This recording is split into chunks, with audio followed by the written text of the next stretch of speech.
Hey guys, and welcome back to the Gumboot Garden. Today we are spending the whole day outside working in our winter garden, and it is cold out there. We rarely get a frost here in winter, and if we do, it is in like July and August, but we have already been close to that point here in May. I even put some coverings over my ears because I'm cold. But we're gonna grab some things that we need to go outside and get ready for our day, which includes seeds because we need to reseed a lot of the things that we have already seeded. And then I have my to-do list and of course some water to stay hydrated. I've got to get myself out of these fluffy slippers, and put my gum boots on because it is wet out there as well. So we're gonna head on out with Rocco and we're gonna get our day started.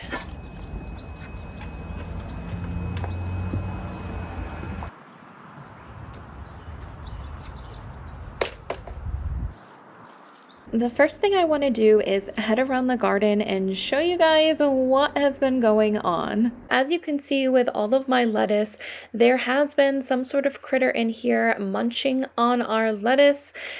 So I need to sort that out for starters. He's been digging around the edges of the garden bed as well and eating all of these little seedlings. I had planted hundreds of little musclin seeds and rocket seeds, and all of the tops have just been bitten off of the top of them. Underneath these boards, I have carrots and parsnips growing. In order to keep the seeds moist, it's good to cover them up with boards. I am not necessarily using them in this way. My thought was if I put the boards down, it will actually stop birds or whatever else is crawling around in my garden bed from tossing up the seeds and stopping them from growing. So I have had these boards down and honestly, not much has popped up underneath them. Last year I had really bad germination with these. I had just kind of tossed a whole bunch of seeds onto the bed and then I headed on holiday and not a single thing grew in that section of the bed. But we're trying again this year, hopefully with more luck. I have some cabbage and cauliflower covered up with some insect netting. The ones that weren't covered up, as you can see, were also eaten completely down to bare bones. In my tomato bed, I had planted, I don't know, 100, 200 peas, I think 2 or 3 different varieties, and again, not a single one came up. So I'm not sure if it was whatever critter has been getting in there and just kind of ate all of the pea seeds,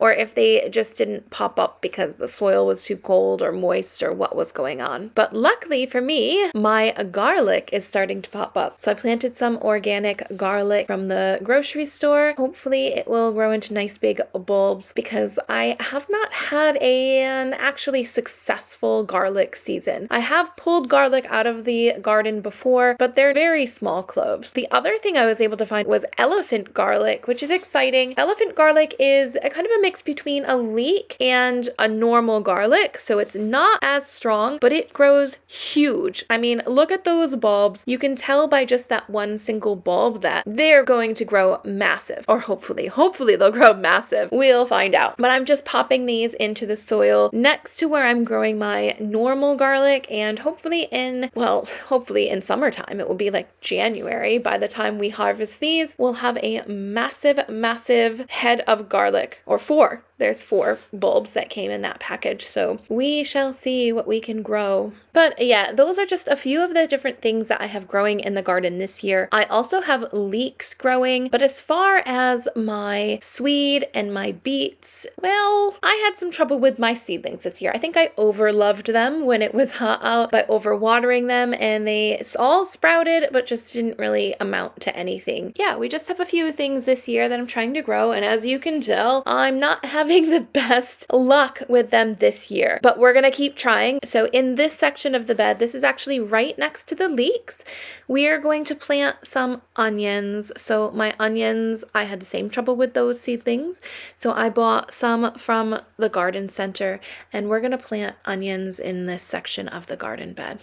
It can be a little bit difficult to reach in towards the middle of this bed, especially now that I have that trellis there. So I've just grabbed a couple of boards that I'm just laying on the edges of the garden bed, so that way I'm able to have a nice seat as I plant the onions, and I can actually sit over where some of the onions have already been planted, which is really good. It made things a lot easier. And when I'm putting these onions into the ground, I'm not sure if this is accurate, because I also haven't had much luck with onions. I'm just putting them into the soil, but then I'm kind of lifting them up a little bit, just so only the roots are in the ground, because what I've read is that one of the issues why my onions might not bulb up is because they're being planted too deep. So we're trying this. We're trying to just keep them right towards the surface of the soil in hopes that they will get a bit bigger this year.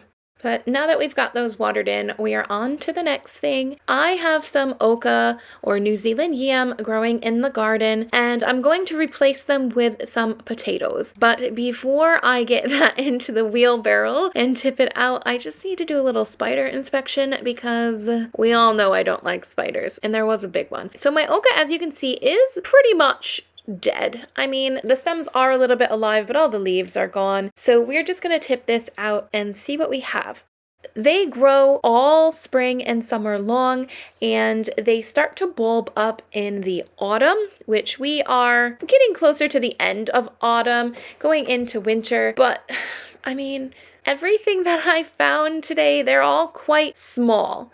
So last year when I harvested them, I actually waited to harvest them until almost the end of winter. And I had thought, oh, I probably should have done it a little bit earlier, because a few of them were starting to rot or regrow in the ground. So that's why I thought I'd harvest them now rather than in late winter. And it appears as though maybe I should have let them go a little bit longer, because they are tiny and there are not many of them. And then, silly me, in this first bag, I thought, oh no, I should not have harvested them. However, I wasn't smart enough to think, oh, maybe I should leave the other one still in this bag to continue growing. Yep, I harvested both without even thinking, but that's okay. We've got them out of the garden. Replace them with potatoes, which the potatoes are a little bit late going into the grow bags, but that's okay. Hopefully they will grow. Usually my winter potatoes aren't as big as my summer potatoes, and they don't do as well because they typically die off early. Our winter, we usually get heaps and heaps of wind, which really kind of knocks the potatoes out, but I keep trying. So I've just taken a few of the smaller potatoes from my summer harvest, and we are going to get them growing, because you don't need huge potatoes to grow new potatoes. But I did put quite a few in there, so we also might not get big potatoes grow either, because if you put too many potatoes close together, they'll end up growing smaller. Potatoes you are supposed to space a foot apart, which obviously in this grow bag, that's not what happened. I just chucked in a whole bunch, and we're just gonna hope for the best.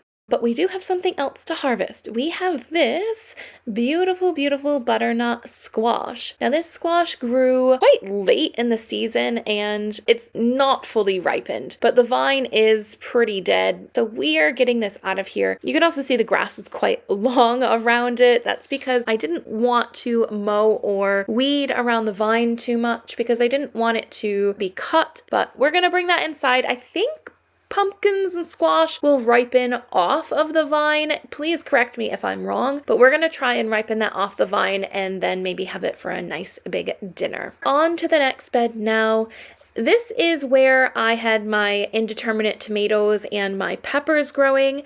I have pulled about half of the peppers out here because, well, for one, they're pretty much done producing, but also a lot of them were quite small. So all of those smaller ones I pulled. I don't expect them to produce any more peppers now, but next season. So because our winters are not very harsh typically, we can usually overwinter peppers in the ground, and I have done this successfully. I think I found that I'm more successful with overwintering peppers when I don't don't prune them until springtime, because when I prune them in the autumn, it seems like the branches that I've cut off will get wet inside and end up rotting, and they aren't great in the spring. So I am just leaving them as they are all winter long, and then come springtime, if there are branches I want to either thin out or that have died, I will then cut them back,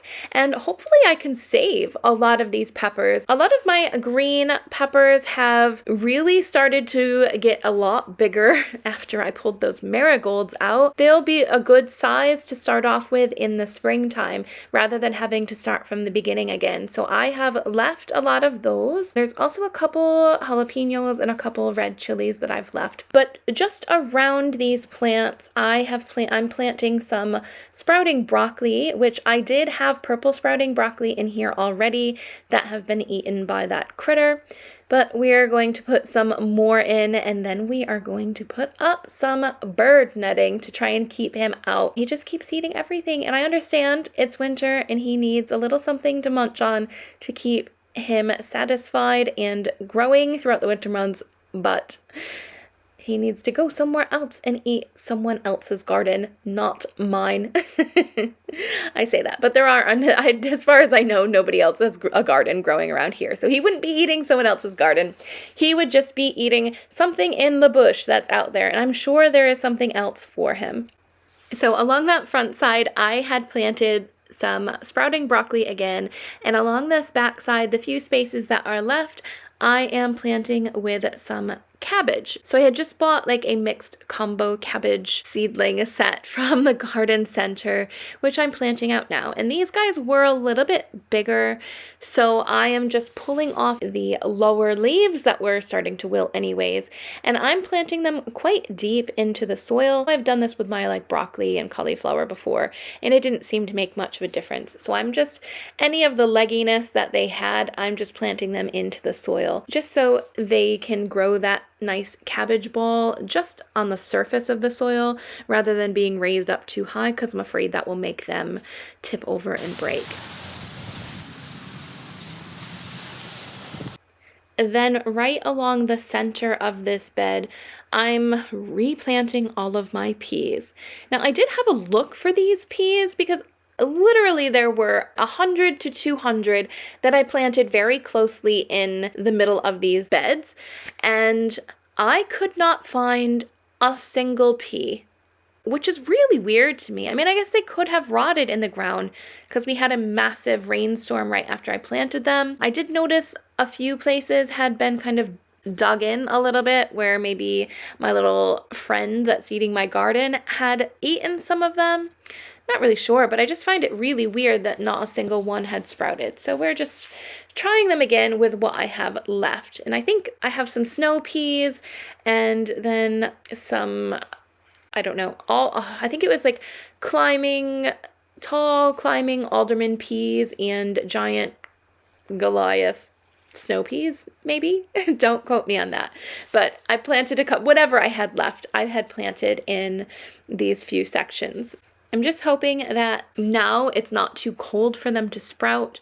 I know they are a cool weather crop, but I know seeds do need a certain temperature to germinate, so hopefully it is still warm enough out there, even though we've been having a few chillier nights. Now that we have replanted this whole bed, let's get this bird netting back up and around it.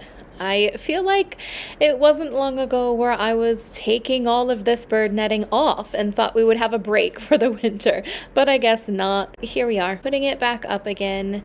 I have so many pieces of bird netting cut in all different shapes and sizes, and none of them labeled onto which beds that they fit on, which I really should. It took a few minutes to figure out which ones were actually going to fit around this bed, but we got there in the end. Now, if only the wind would die down a little bit. Whoops. Sorry, guys. I didn't mean to drop you into the bush there. Like I said, this wind is absolutely terrible, but we've got you set up now.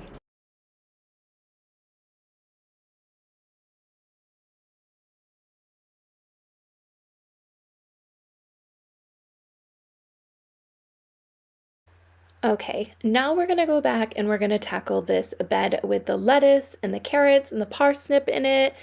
I do have some new spinach that I'm going to try out. Can't remember what any of these are called. I think for some reason I want to say Popeye spinach, but I don't know if that's right or if I'm just thinking of the cartoon.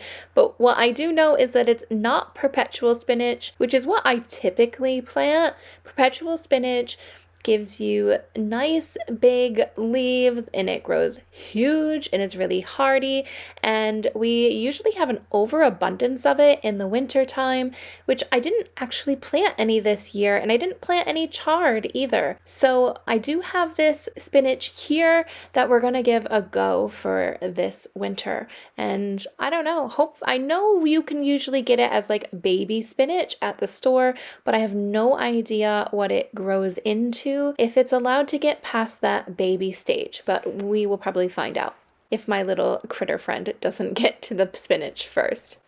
I also have a whole bunch of lettuce seeds to resow.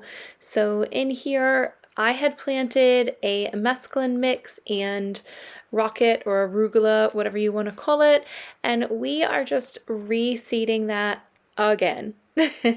And we are covering it this time, so hopefully this time around they will fully grow into a nice plants, because I love rocket or arugula. The way I'm seeding this is I just sprinkled a whole bunch on top of the soil, and then I just kind of lightly raked it in, and then I'm gonna water it in. A lot of those seeds are so tiny, you just wanna have them be like a dusting of soil on the top of them.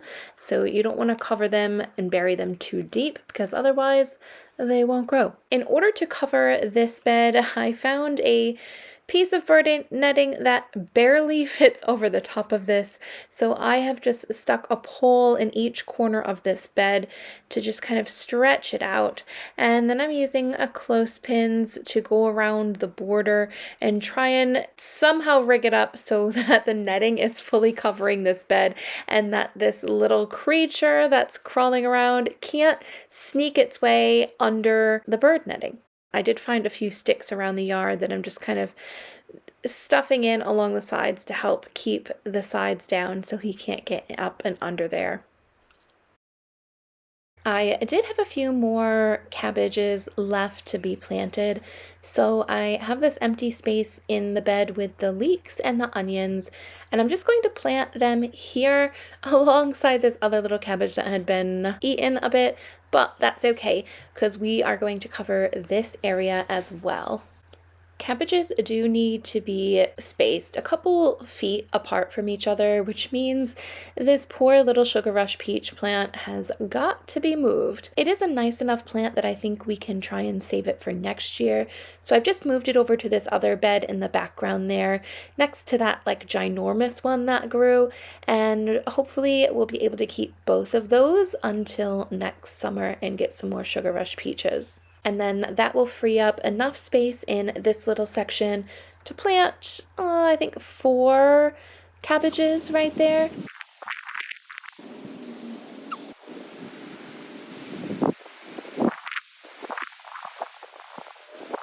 Okay, time to leave the garden. Can you believe those tasks took us all day long? And now the sun is about to set, but we still have one more thing to do, and that is to repot some flowers to go on the front deck. These terracotta pots here I actually picked up free alongside the road, and the one has some type of a cactus in it that I may be able to save and repot, but the other doesn't really seem to have anything in it but a really pretty vining weed, which we don't want. So I'm going to put in some mums into these pots, and then I also have some begonias to go in some other pots as well. Also, see that plant in the background that has all of those really tall red flowers growing from it? That was also a larger terracotta pot that I picked up alongside the road. So yeah, it's been fantastic. I've been able to pick up some pots for free. I always just kind of keep an eye out for little things like that so that I can feed my plant addiction for less money. But in these pots, I am still using the old soil that was in them. We're just adding some fresh potting soil to this, and we're going to mix it all up together just so that the plants will have some fresh nutrients in that soil, but we're still using the older soil and making use of it. But those are my mums. They came in a set of 3 in that little pot, so I'm just making sure to split them up so we can grow 3 ginormous mum plants rather than just have them all crowded in together. And I just absolutely love, love, love the color of that pink of those mums. I'm really excited to have them grow really big and have a ton of those pink blooms. I think they are so pretty and add a nice pop of color that will look really nice and welcoming when people stop by. These begonias have seen better days, really. Since it's been getting cold, they have started to look a little bit in need of attention.